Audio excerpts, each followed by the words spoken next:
For keeping it relatively short, I wanted to have some time to give you my presentation. Title is A Computer Scientist Looks at the Energy Problem, and to sort of tip it off, I have this quotation from one of the founders, actually, of the RAND Corporation, William Ware, who stated that energy permits things to exist, information to behave purposefully. And that's really kind of a computer guy's view of the energy problem, is how we can exploit information to lead to greater efficiencies in how we supply energy and how we consume energy. That's going to be really the focus of my talk. So the outline for my talk is, first of all, the big picture. I'm sure you've gone to many talks that paint the energy problem or the energy opportunity. I have my own particular take on that. Then look at information technology as a consumer of energy. How bad are we as computer people in terms of building efficient systems? And also how information technology can lead to greater efficiencies in how energy is used more globally in our society, and then some summary and conclusions at the end, and I will leave time for questions. So this picture from the Department of Energy represents the production and consumption of energy in the United States, in the US economy, in approximately the year 2007. The numbers don't change that much. It's an impossible chart to really read from the back of the room, I'm sure. It's a so-called spaghetti chart because it shows all the different sources of energy, from petroleum to hydropower at the top, denominated in these units called quads, 10 to the 15th British thermal units, a standard unit of measure in the energy world. On this side are the sources, on this side are the consumption of energy. Pretty much it's about a third in residential and commercial buildings, a third in industrial uses, and approximately a third in, a little bit more than that, in vehicular type uses. And the focus, I mean, after all, at Berkeley, I'm in an electrical engineering and computer science department. A particular focus for me in terms of a computer scientist looking at the energy problem is to focus on the part of the chart that involves electricity generation and electricity consumption. All of the gadgets in our lives are pretty much eating electrons right now. So electricity is our friend, and increasingly electricity is going to be addressing the issues down in the mobility part or vehicular part as well, as we know in California. A particular focus for my thinking about energy and the focus of some of our research projects are really on buildings as a consumer of energy, particularly in the form of electricity. And buildings are interesting because they're aggregations of various things like computers and all sorts of devices and lighting systems and things that we plug in. But they're also interesting because they're usually managed by a single entity. There's the opportunity for how they can be kind of a cooperative, aggregated load. There's a lot of really interesting things about buildings and the way in which buildings interface to the rest of the energy system. So focus on primarily buildings. Now, electricity is also 1/3 of 40% of our energy pie is consumed in vehicles. And so obviously a lot of the press a year and a half ago or so with the rising price of gasoline, a lot of focus on energy issues that were driven by national security, energy security issues. Every dollar that we spend on gasoline, a large portion of that goes to Saudi Arabia and that part of the world. This is a concern. But electricity also offers an opportunity to think about a different way of building vehicles in the now and into the future. So if anything, the electricity part of the pie is only going to get bigger as we move deeper into the 21st century.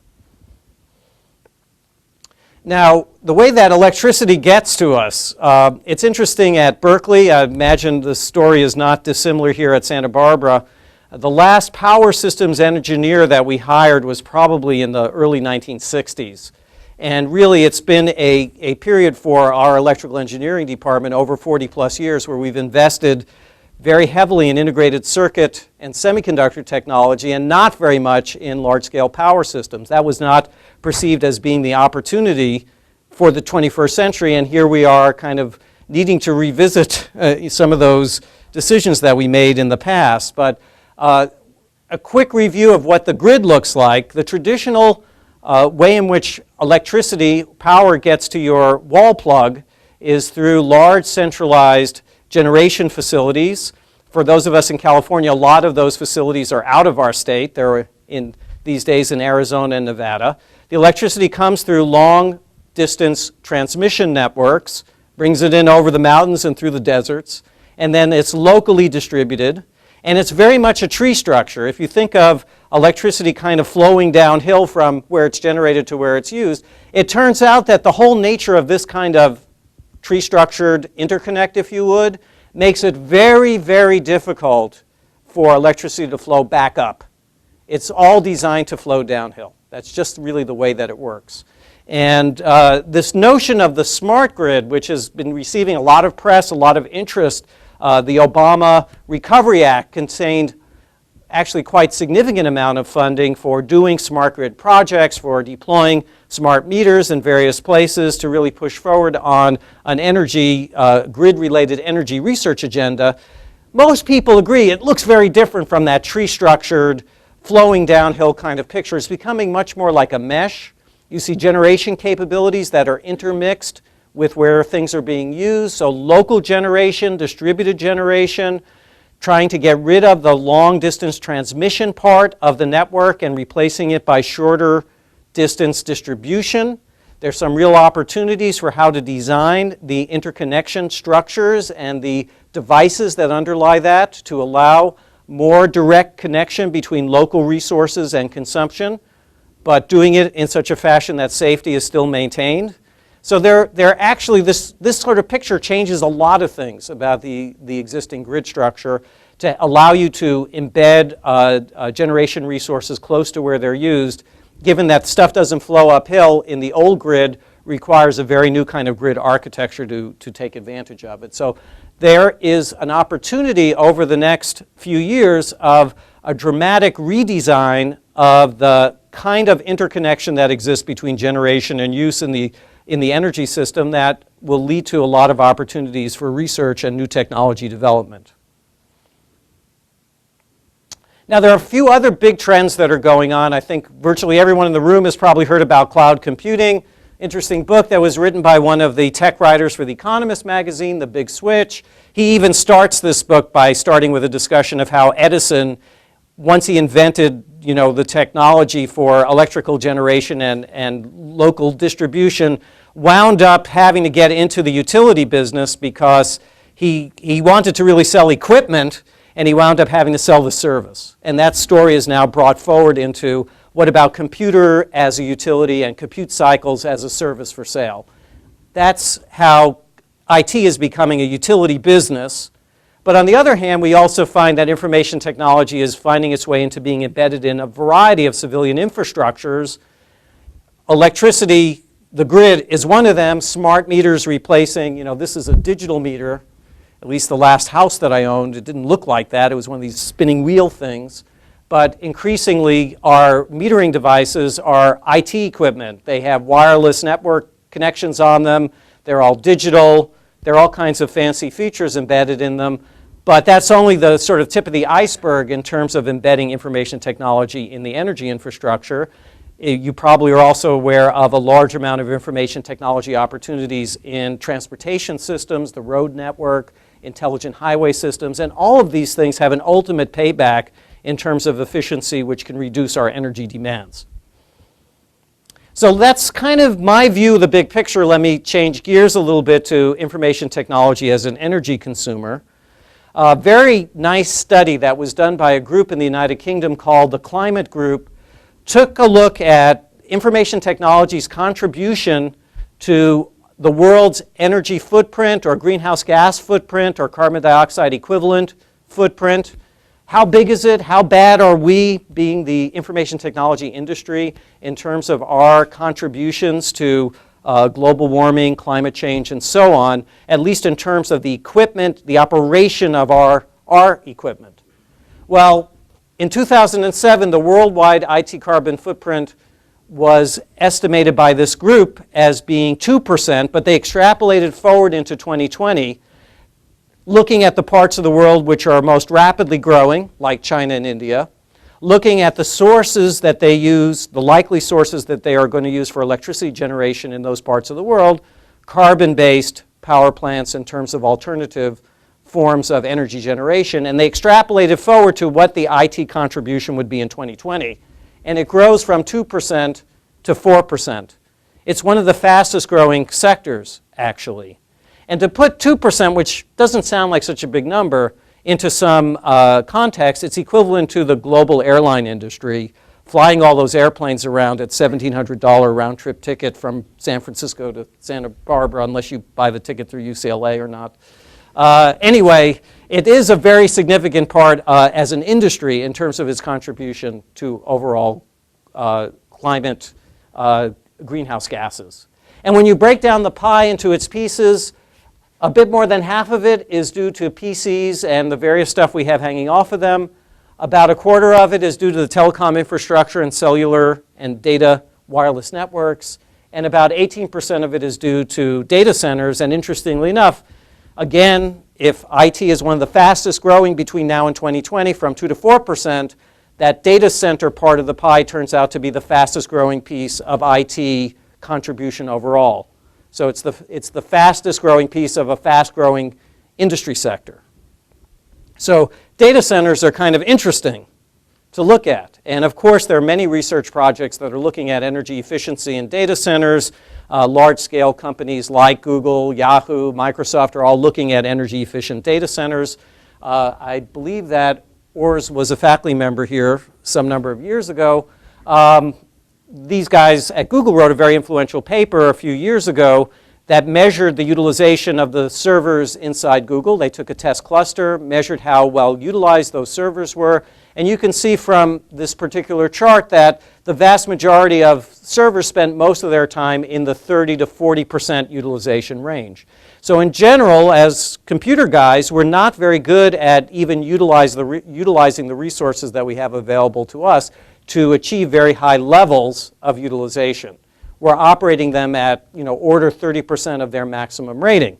Now, the problem with that is that, as in many components of the energy system, these things are designed to operate most effectively at close to their peak rating. So computers at 100% utilization use a certain amount of energy. If you were to run those computers at 10% of their full utilization, they'll still utilize something on the order of 60%. So you don't have a linear relationship between utilization and power consumed and low utilization and low power consumed. They just don't really work like that. Well, this was true when this paper was written in 2007, this pretty big sort of efficiency gap at low levels of utilization. Today we have processors that are closer to a linear relationship, such as the Atom processor from Intel, but at a node level, at a system level, at the ability to exploit these systems for the applications that they're running, we're still very far removed from being able to gain that advantage of, as you use them less, really harnessing a big energy savings as a result. So my colleague David Culler, who's a co-conspirator on this project, and I think is well known to people down here, has coined this phrase that our systems are bad at doing nothing well, because at low levels of utilization, they're consuming a disproportionate amount of energy for the amount of work actually accomplished.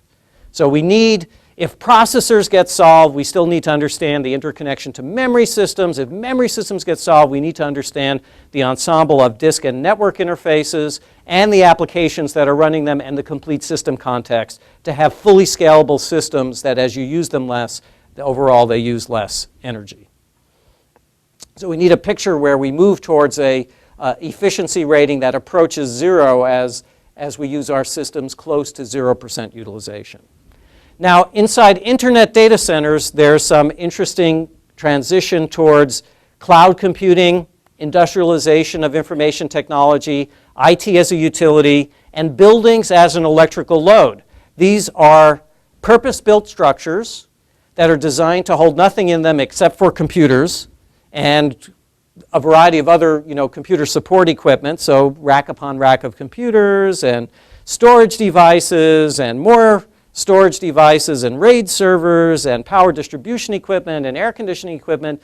All of this is designed to be an ensemble inside the building. The airflow and the way in which all the components work together is all co-designed in this kind of environment. So, people have looked a lot at servers becoming more energy efficient and more power proportional. As CPUs have gotten better, we're still working at the node level. One of the projects that we've done in our locale project is to look at how to make the networking piece of the data center more energy efficient. It's a significant percentage of the amount of money that's spent on computer equipment and energy consumption in computer equipment. It's not the major piece, but it is a significant piece. And there's a lot of interest in industry in terms of building more energy efficient network interfaces. So there's standardization efforts, industry-led activities going on.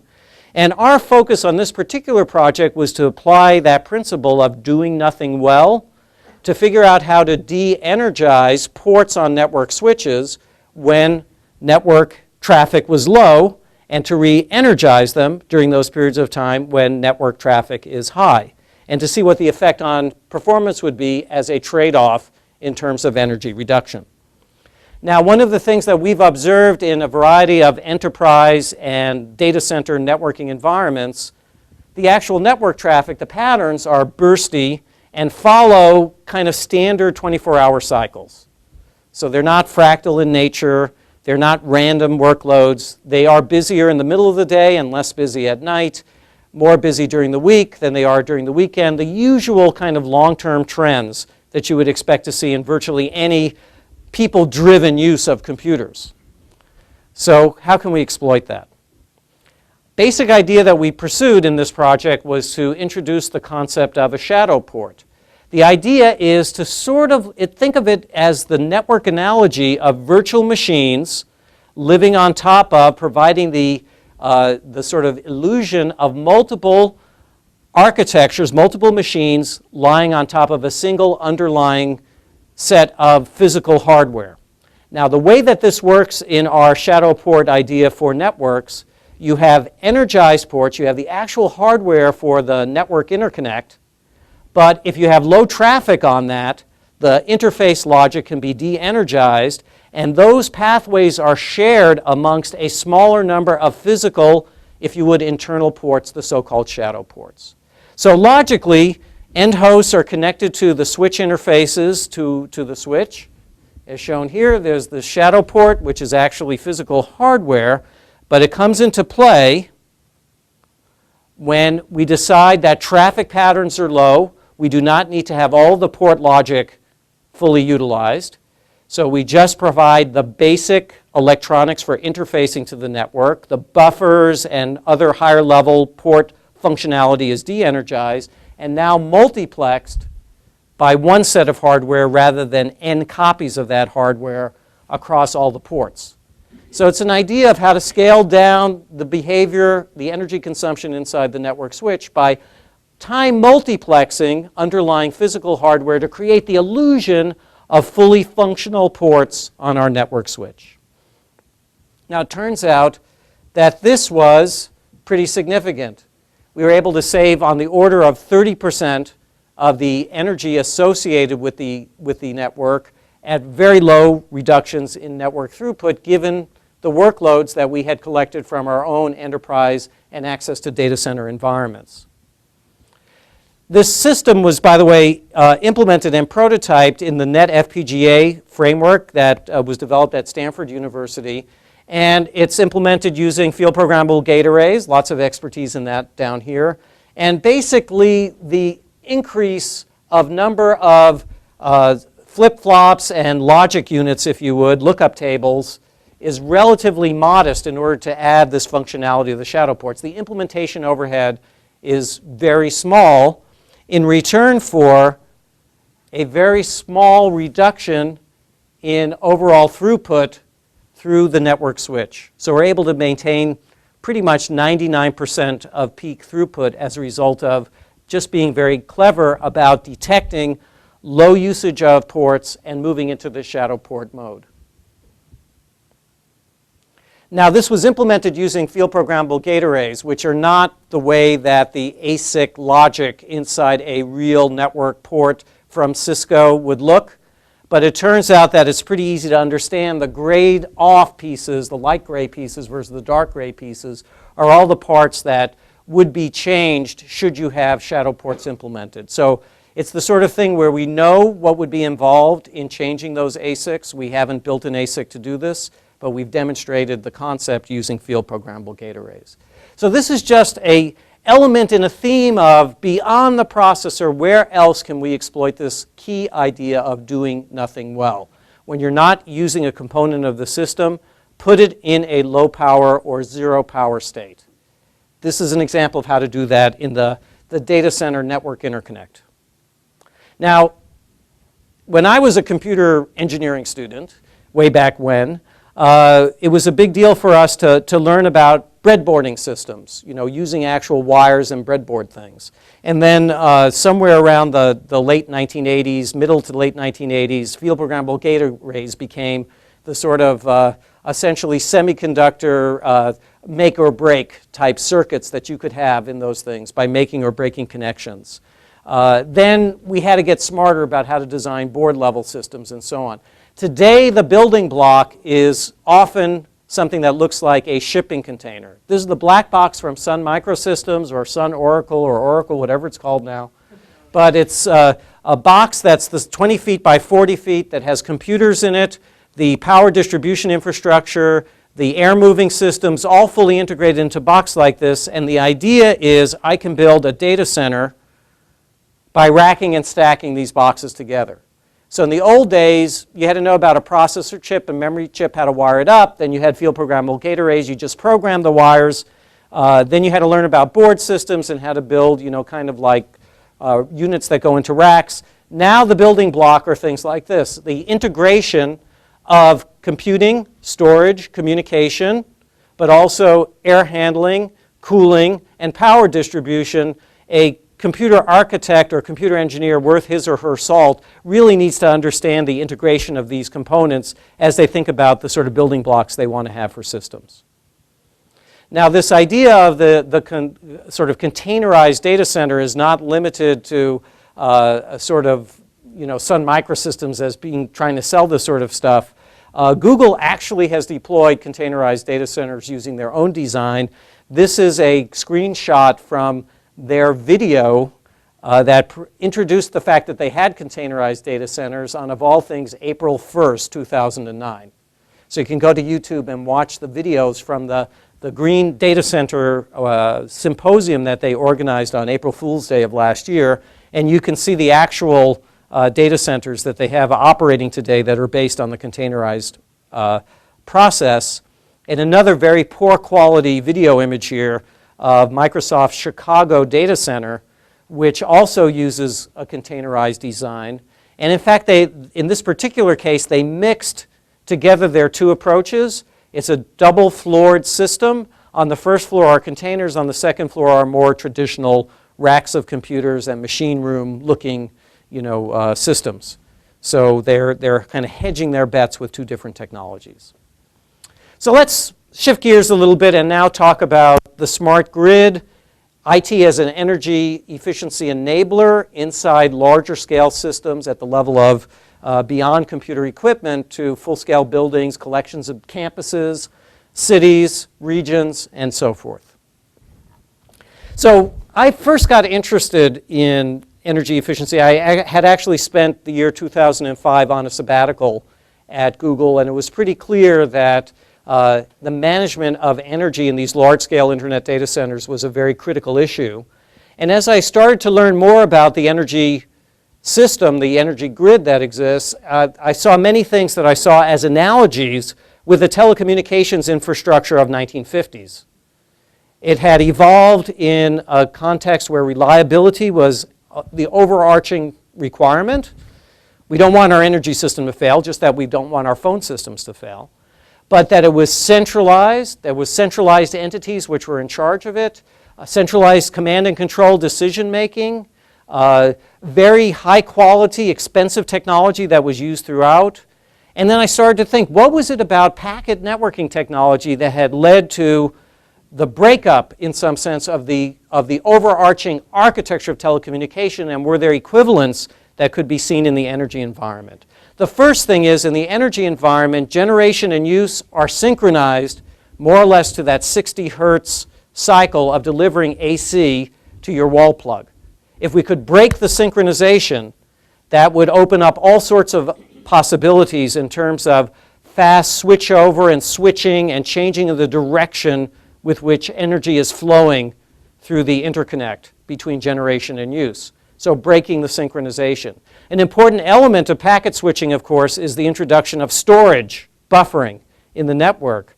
There's a pretty big reason why everyone is very excited about new energy storage technologies and looking for the silver bullet that will give us low-cost, infinitely recyclable, scalable energy storage technologies, because if you had it, you would give you more degrees of freedom in just the same way that packet switch networks break the time division, synchronized multiplex kinds of networks that you have in the telecommunication worlds. So there's lots of really interesting things that happen if you can break synchronization and introduce storage, energy storage, into the system. Now, also an important element of kind of a network, computer network approach to all of this is the components of the network speak high-level protocols. There's an exchange of information that allows the different elements of the network to be controlled, configured, to do new routing algorithms, and all of those kinds of things. There's computation that's embedded in the underlying system in a way that does not exist in the control systems that we have for the energy network today. So as we want to move the energy network forward, the introduction of break synchronization, introduce energy storage are only two pieces of the puzzle. The third piece is the high-level intelligence, communications that has to be sent around in such a system to allow distributed decision-making as we have distributed algorithms throughout the communications network. And this is the genesis of our locale project. It involves David Culler, who has a background in sensor networks, Seth Sanders, who is actually one of our last power systems guys, although he was sort of chip-level power systems. He's now actually working on energy storage devices, Stirling engines, sort of thermal mechanical storage systems of various kinds. He's gotten into that. Eric Brewer as well, who's interested in technology development for the developing world, in part because the developing world cannot afford the cost that it will take to deploy centralized large-scale systems. They don't have huge demand for energy.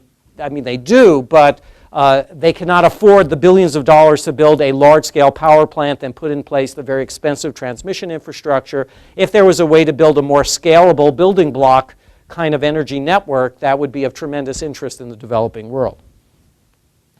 So how do we do this? The people on that chart have no experience in building high-voltage transmission systems. And in fact, it really introduces a question of, in order to do effective research in this arena, do you need to deal with, 100 kilovolts kind of systems? So, first of all, there exists a grid. There is the conventional grid, which has all the hardware in it for moving large amounts of energy from where it gets generated today to where it gets used. In general, university groups don't get to play around with those things.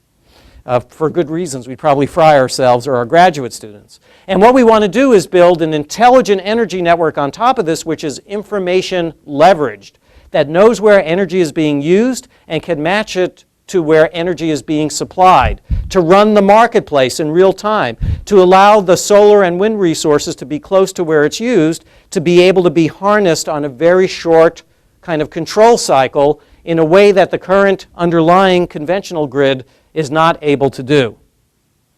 So that's what we want to do, is to add to, if you think of the conventional grid as the physical plane that moves energy, and internet technology, it doesn't have to be using the wide area internet, worry about security and all those other things, but we're going to use internet technology.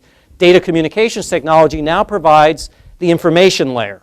The physical layer is the grid, the information layer is internet technology, and we could build our intelligent energy network on top of that by being able to put in place in a network structure these concentration points which can be able to monitor how energy is being used and supplied and talk high-level protocols so that they can negotiate amongst themselves to allocate supply to where it is needed, where it is being consumed.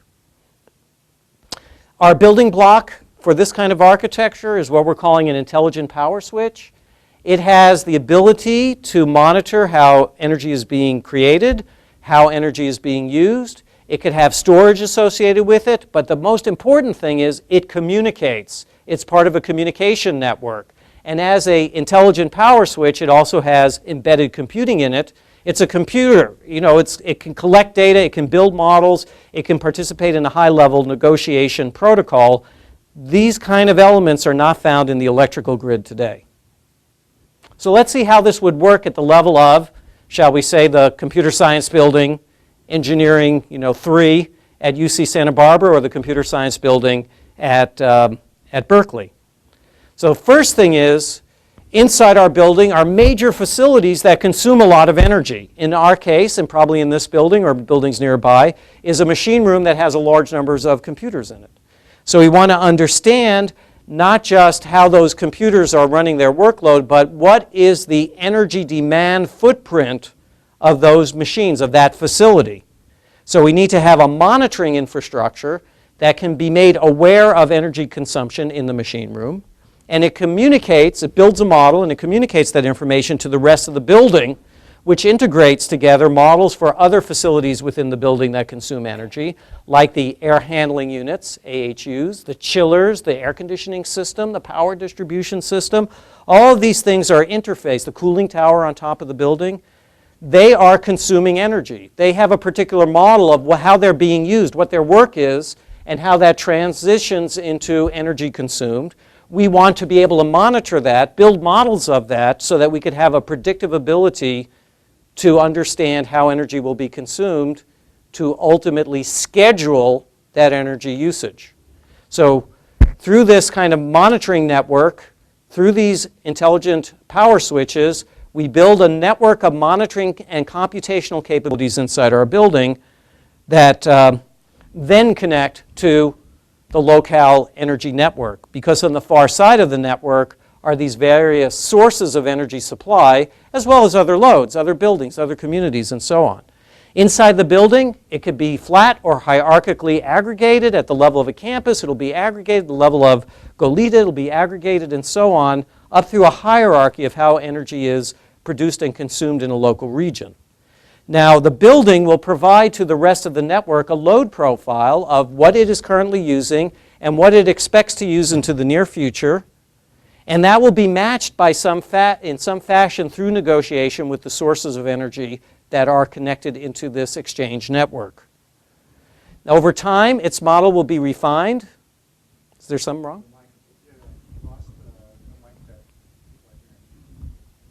Should I just talk louder? Can I just, am I not talking loud enough? That's one of the few times anyone has ever said that. Let's see if, I think this is the building mic. It's got a green light on. Okay, I'm just going to keep going. So anyway, over time, the building, it has a prediction of what its load will be, which may vary with the actual load, so it's continuously updating to the network what its current load profile is and what it's predicted into the future is, and that's feeding into provisioning algorithms to decide how to match supply to consumption. Now, we're actually doing this as one of the things that's great about being in universities, as everyone in this room probably realizes, is we can be our own test bed. We can be our own test subjects. So at Berkeley, the building that's in this corner is the computer science building. The building in that corner is the electrical engineering building, Corey Hall. The building in the middle is our Citrus building, which is our Cal Technology Institute building. And Google Earth is a little bit out of date because it shows that the building doesn't exist when it actually does. But we have 3D models of these buildings. We have projects underway to fully monitor what's going on inside those buildings so we can start to really understand what it takes to build a building scale energy consumption model. Now, there's a lot of interest in this kind of stuff because, after all, a third of all energy use is inside buildings, and most of that energy use inside buildings is electricity consumption, as I showed you from the spaghetti chart. So Google has a project called Google Power Meter, which is an effort to kind of collect information about how individuals are consuming energy inside their residences. And there's an intriguing social networking dimension to this, of being able to, I save more energy than my classmates, I save more energy than my office mates, I save more energy than my neighbors and so on, that they're exploring within the context of the power meter. David Culler and his students have developed a sequence of technologies that they call the AC meter, or ACMEs. This is actually one generation earlier than the current one that they have. These are low-pan wireless devices that allow you to plug into the wall, and then what you plug into it's measuring its energy consumption with high fidelity over time. We're interested in being able to understand the plug loads in buildings, because it's not that hard to understand the major subsystems of the buildings, like the lighting, cooling, HVAC systems. Those things are pretty well instrumented in the building level control systems, but all the other stuff we plug into the wall is not so well understood and represents a significant load. And if you want to be able to model how the building consumes energy, it's important to understand that component of it. So Soda Hall, and of course, as a modern, relatively modern constructed building, it has a internal SCADA system, a control system for the facilities inside the building that are monitoring all the different comfort aspects of the building and its energy consumption. All of that is data that's accessible over networks today in order to understand that. But this is what you get as a result of looking at that. This is a snapshot of a week of energy consumption in the life of Soda Hall. It has a dynamic range of, in the middle of the night, this building consumes 400 kilowatts. In the middle of the day, it's 600 kilowatts. So it is a fairly large dynamic range. But you also have to ask the question of 400 kilowatts, even in the middle of the night, what the heck is the building doing? There's no one in that building. On Christmas Day, or New Year's Day, when no one's in the building, it consumes 400 kilowatts. Let me tell you, there's almost nothing going on in that building, not even running student projects. 400 kilowatts. First day of classes, there's more people in the building than you would ever imagine to see in one of these buildings. It's 600 kilowatts. So it's important to understand, what is that base load? Why is it as big as it is, given that there is nobody, literally nobody inside that building? Well, when you break it up with the ability that these high-fidelity wall plug sensors allow us to have, we can see, you can kind of map rooms. There's certain rooms in the building that have servers in them. By the way, servers never go to sleep, even if they're not doing anything. They're computing pi or something to a zillion decimal places. So none of our servers ever get turned off or ever get put to sleep, and that's about a quarter of the load. If you look at the various sort of building facility systems, like the air conditioning system, the air moving units, the power distribution, that's another big chunk. Lighting systems are another big chunk. But this gray area is stuff that's left that we don't fully understand. It's refrigerators, it's computers that plug in to the wall instead of being in machine rooms, it's projectors, it's video cameras, it's all kinds of stuff that are in there that really you have to ask the question, while they're plugged in, are they actually being used? And is there somebody standing there watching them, and is it the best way of doing something useful? Interesting story. So one of our sponsors of the various projects that we've got ongoing at Berkeley is Sun Microsystems. They gave us these wonderful 27-inch large-scale LCD displays to replace all of the old-fashioned, sort of tube screens that we had had before. They're pretty intelligent systems. They go into a low-power mode when they're not being used, so they have sleep modes built into them. But here's how they wind up operating. When you disconnect your laptop computer from this very nice display, you'd think it would go into super sleep mode. It goes into a mode which dances across the screen the Sun Microsystems logo. And it turns out that in that mode, when you're disconnected, as opposed to your laptop went to sleep and there's no, sort of bits going into its display controller, that mode is essentially fully powered on mode. So through our plug load sensors, we were able to detect, hey, when no one is in our lab at 3 in the morning, we have a huge electricity bill because all of these devices are actually dancing Sun Microsystems on the screen even when nothing was connected to them. That's just a little anecdote of all of the inefficiencies that exist in the electricity consumption business throughout. We cool rooms that don't have anybody in them. Until recently, we had lights turned on rooms that had no people in them, et cetera, et cetera. There's lots and lots of inefficiencies that exist in doing that. So how are we going to make use of all this awareness of energy consumption inside our buildings? 3 principles. First of all, do nothing well. If there's nothing to do, don't consume electricity. Put things to sleep. We're looking at designing actual clusters for servers that put the darn servers to sleep. If you talk to Google, Yahoo, Microsoft, eBay, Amazon, servers are never put to sleep. They're worried about, will they wake up? Or they have enough work to keep them busy, supposedly. But we know the data that Ors and Luis published a few years ago that indicated, well, they don't really run those machines at 100% all the time. So doing nothing well is important. Second thing is scheduling. You need a degree of freedom. That's what breaking the synchronization and introducing energy storage allow us to do, is move work around. We have to understand what the degrees of freedom for rescheduling work. There are 2 sides to the coin. If you have nothing to do, run in low power mode. If you can make your hardware operate at high levels of utilization, that's good. That's where they're most efficient. So either put stuff to sleep or slosh stuff so that the things that you have are run at very high utilization. That's both ways of achieving efficiency. And then the final principle is design the building and the sort of machine room, the energy consumption from computers and other things in the building, design those things together. That's what people do in modern internet data centers. So, well, yeah.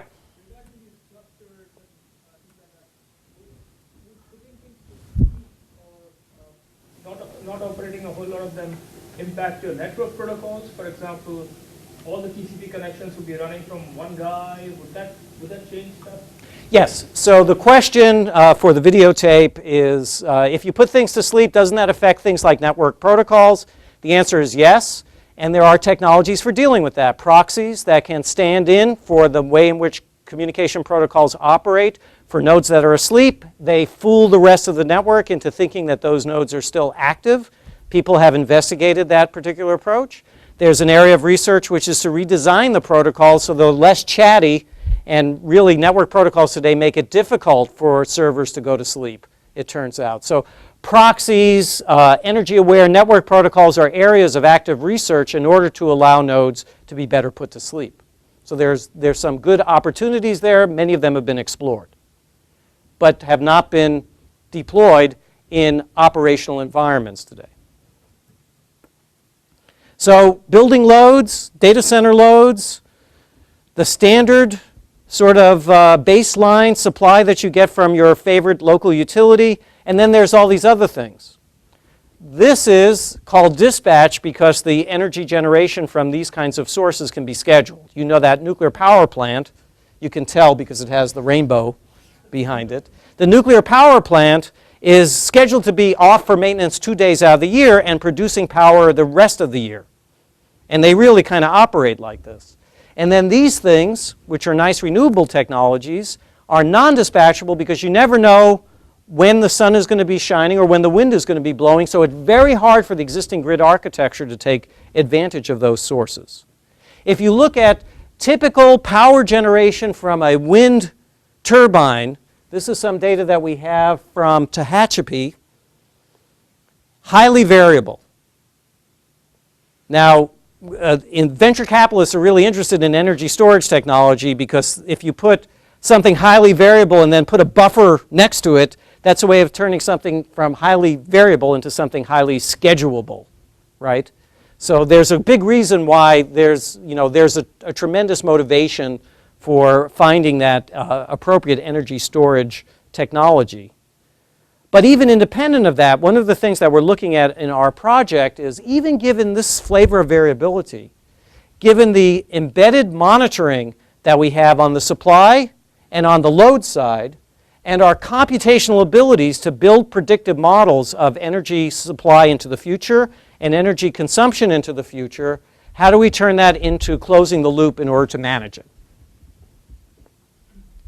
When people normally talk about the sources of renewable dispatchable, or I should say non-dispatchable supply, they normally think of it as how it offsets our demand from the grid.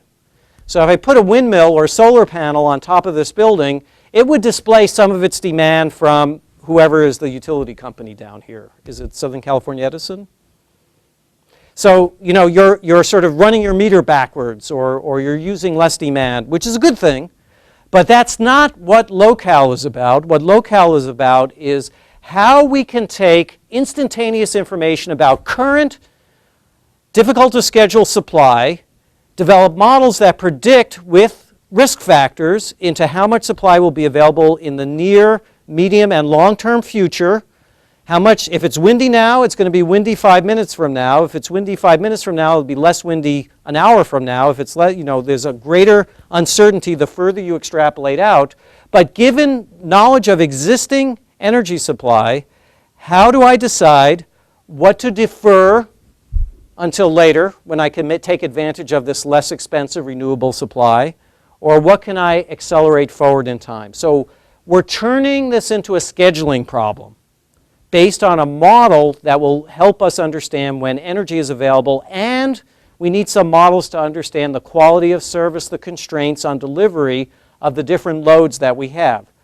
Computers give us a wonderful environment to investigate these trade-offs between quality of service, scheduling deadlines, when the stuff has to finish, differences between interactive and batch workloads that give us degrees of freedom in terms of scheduling the work that gets done in the computer part. But we're looking at extending this to building scale systems as well. When you think about cooling a building on a hot day in the middle of the day, that's typically not a great idea. That's when energy is most expensive and scarcest. If you can think of the building as having a thermal model, cool it earlier in the day, and over the course of the day it warms up, but not to a level which is uncomfortable to the people inside the building, that's an example of scheduling that work of cooling the building to a time when energy is either more available or less expensive, etc. So that's the kind of approach that we're taking to ultimately reduce the average demands for energy from our buildings. And this fits into an entire scheduling system that will be very familiar to computer scientists about a workload model predictors, feeding it into workload schedulers that actually manage a cluster initially, but ultimately the cluster is embedded as a co-designed component of an overall building that also has cooling, power distribution, all those other pieces inside of it. Now, and I want to save some time for questions at the end, but let me just mention that some of the work that we've been doing builds on our experience in the RAD Lab, which is a kind of looking at cloud computing research. And just to kind of hit some of the high points in the last couple of minutes here, one of the things that's very important is to be able to predict how long work will take to finish when you're doing computer jobs. We want to be able to have reasonably accurate models of how much energy is consumed as the result of doing computation. We've exploited statistical machine learning approaches in order to build predictive models of finishing time for parallel computing jobs like Hadoop, a MapReduce kind of workload, based on features of the work that needs to be done in terms of the configuration of the clusters, the size of the data sets, the nature of the jobs that are being run in order to be able to do these kind of predictive models. We're making use, for those of you who know something about machine learning, an approach developed by colleague Michael Jordan at Berkeley called KCCA, kernel methods, that look at a set of features of the jobs and a set of features of the applications, and together develop some mathematical models that can map those features into appropriate nearby. As you change input features, you can map them into where they should sit with respect to the performance feature space by appropriately tuning the right weighting factors on the matrices. So this actually allows us to come up with pretty good predictions. The green line is perfect prediction. The X's are for a set of workloads that we have received that we're doing in collaboration with Facebook. We're coming with pretty good predictions of how long it will take these Hadoop jobs to finish. You need this technology in order to build those predictive forward in time models of energy consumption to know how long it's going to take jobs to actually complete what they're doing. And we're back into the hardware design business. We've been designing our own energy efficient cluster design based on Atom processors in collaboration with Intel Berkeley research. So just some pictures of the Atom setups that we have. An important thing here is to put in place energy monitors, not just at the level of the node, but also in the variety of different subsystems, the disk system, the memory system, the processor, and so on. So you have a complete picture of energy consumption in these environments. Okay, so let me summarize and conclude. I talked about energy consumption in IT equipment. If there's one phrase I want you to leave with this afternoon, it's we got to do something, we have to be better at doing nothing well, putting things to sleep when we can, using little energy when there's no useful work to be done. And it's beyond the processor. The processor designers have gotten pretty good in 2010 of making their processor architectures more energy proportional. But when you look at things from a system perspective at the node level or the operating system or the network level, as the question was, putting those machines into sleep mode is a lot harder than you would think. And it has to do not just with the energy consumed at the node level, but higher level protocols, operating system, application assumptions, and so on. There is, as a computer engineers, you need to know about these internet data centers as a design point, because now we're thinking about not just energy consumed at a printed circuit board level, but the way in which our computer systems fit into a complete building ecosystem. The air conditioning, the air moving, the power distribution are all part of the arterial system that feeds our computer equipment. And then second half of the talk I talked about the smart grid, and it really, an important thing to realize is when people talk about smart grid, a lot of it ends with the smart meter in your house, and the utility companies normally think about this as energy is scarce, so I'm going to reflect to Randy that his electricity bill is going to be really high if he leaves his light bulb turned on, so I'm going to just reflect prices to me. So it's all about the supplier telling you, I don't have enough, it's going to be expensive, do something, Randy, as opposed to really thinking about the control system at the other edge, at the load side of how you can intelligently cause the load to follow the availability of supply. And the way that we're doing this is actually doing the experiments in our computer science and electrical engineering buildings, also our graduate student residences and faculty residences are part of this study. And it's really about pushing forward this information plane that has to live on top of the energy moving plane as we go forward and sort of prototype out these ideas. So with that, thank you, and I hope we have questions, a little bit of time for questions.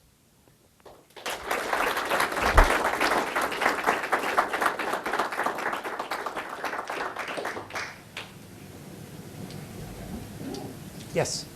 So you have a sense of, I don't know how far you are in studying the loads and the load modeling, but a sense of how much storage you would need in different places and how sort of cost efficient or, I mean, we all know that having storage would be great, right? But since you're sort of coupling this to control and load following, so it's sort of gives me the sense that, you know, maybe a smaller amount of storage would be leveraged more than you want to think. Yes, so the question is several pieces of your question. One is, how much storage do you really need and how much load can you kind of shape based on that? And I think that is really the fundamental research question that underlies a lot of this. We have this notion of slack, and we've been doing a bunch of studies with refrigerators, if you can believe that, of how a little bit, given that a system is allowed to warm up and cool down through some kinds of cycles, just how much can you defer turning on the cooling circuitry inside your refrigerator, using actually the thermal mass of the refrigerator as a kind of storage. So popping up a level, the challenge with energy storage is, well, you know, batteries are not bad, car batteries aren't that bad, but they have nasty chemicals in them, they have a limited number of recharge cycles, which leads to now, when you're done with it, you have to figure out how to, you know, kind of from a sustainability perspective, what do you do with a dead car battery? Don't leave it by the side of the highway. So what we need is energy storage that is inexpensive, has essentially infinite recharge cycles, hopefully does not use any nasty chemicals inside of it. And, you know, people are trying to find such things, but it's not going to be easy to do. From From a control system perspective, our sense is you will not need a lot of storage in order to, if you have an agile control system that can harness available energy, and we have to figure out just how many degrees of freedom we have in the overall work schedule. But if you have good degrees of freedom in the work schedule and an agile control system, you could take advantage of energy as it is made available to you rather than have to make the system work by having a huge energy storage system. The sort of ability to reduce energy, we are pretty confident that we're looking at anywhere from 30 to 60%. Certainly there are workloads where I can show you 99% energy reduction simply by being smart about turning things off. In the middle of the night in our building, those servers are fully turned on. Our building is consuming 400 kilowatts. If you looked at the bare minimum for running that building, it's got to be a tenth of that. Yes, Ben. So a lot of people in security are looking at the challenges of exposing SCADA systems to information technology through control planes, right, that are remote controllable. All the vulnerabilities that open up. So it seems like you guys have a great opportunity because you're building some of this control infrastructure from the ground up.